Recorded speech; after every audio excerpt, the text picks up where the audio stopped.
Alright, so we've made our connections. What we have here is the main connector. This one will also connect to the radio antenna.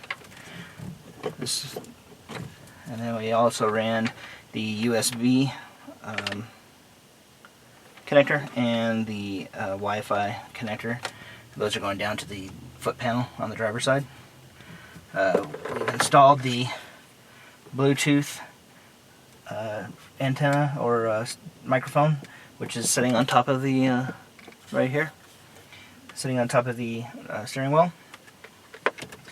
I've made a change to my original plan of putting the GPS receiver here.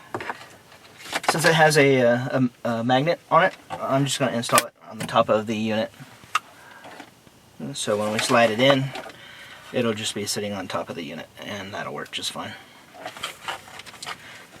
So we're ready to make the connections to the head unit. And I have to say that the plans on the newer S100 model are significantly better than the previous models. A lot more description, a lot more detail. So you'll use your wiring diagram here to connect everything to the back of the radio, and we'll do that now.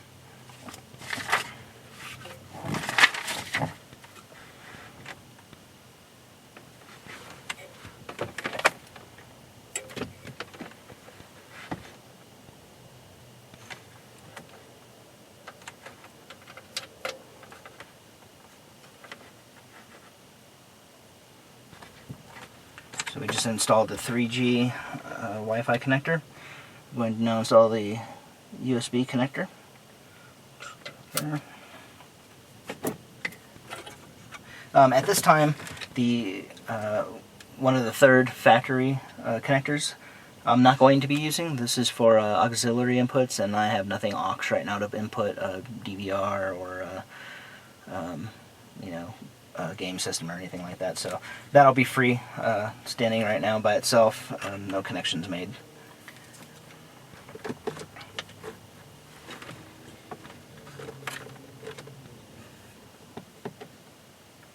And I'm going to connect the camera.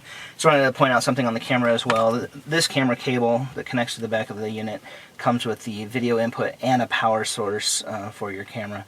Since I've already jacked into the back of the car on the rear, on the reverse light power, I don't need a power switch at this time. So just the video is going to go in right now for the camera.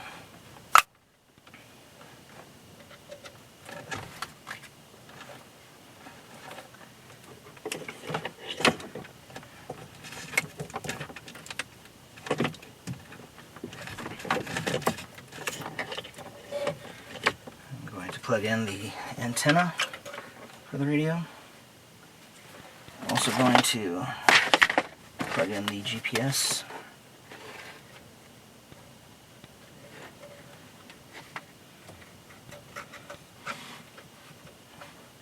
GPS is connected.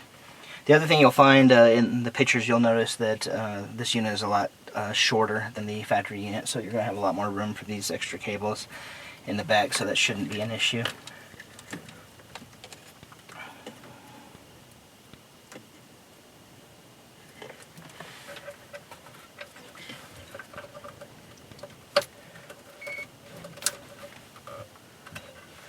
And radio appears to have power now.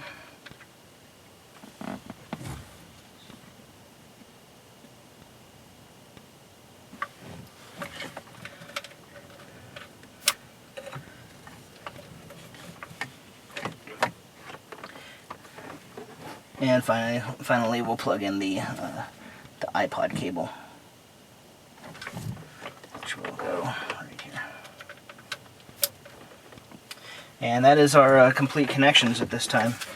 Kind of hard to see because I can't turn it too much because of the restriction on the factory cable.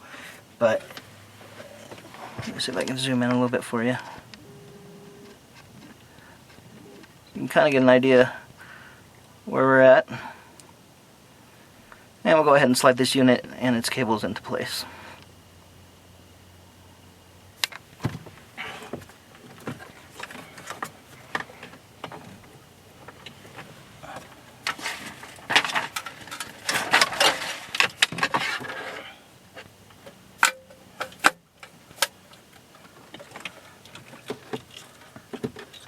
some of these cables away. We'll keep them. Oh, I forgot to plug in the microphone, which goes right here. Alright.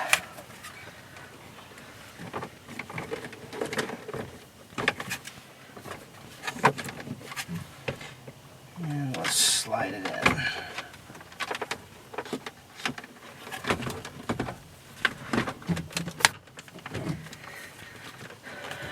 Alright, simple so far. Unit's installed. Let's go ahead and just test it real quick, and we'll turn on the power just to make sure that we have everything that we need.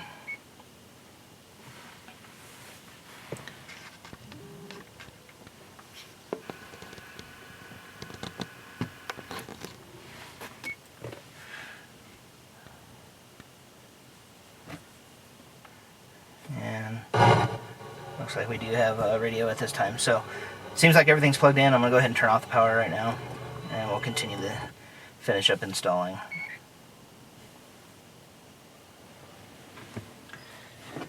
Yeah, the unit's in place. I'm going to go ahead and remove the CD player lock.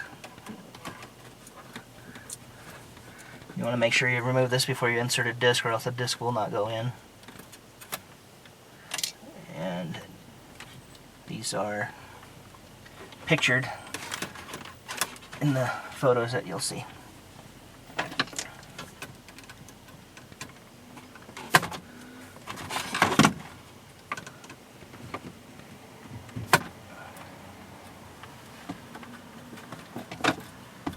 There's also a warning label that you'll notice on top of the unit.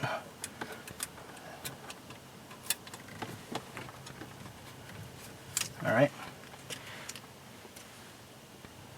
So the unit is now capable of using the CD player.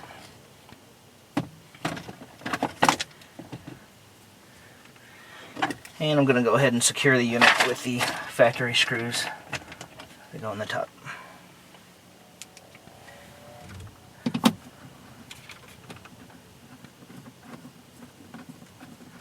And just adjusting the unit to make it flush before I secure it.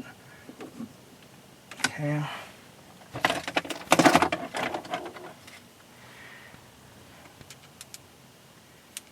And we'll do the same on this side. Nice and flush.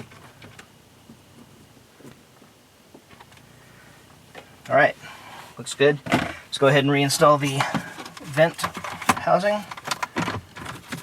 And this just slides right back in the way it came out.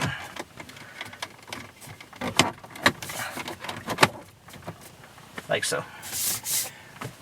And there you have the installation of the new S100.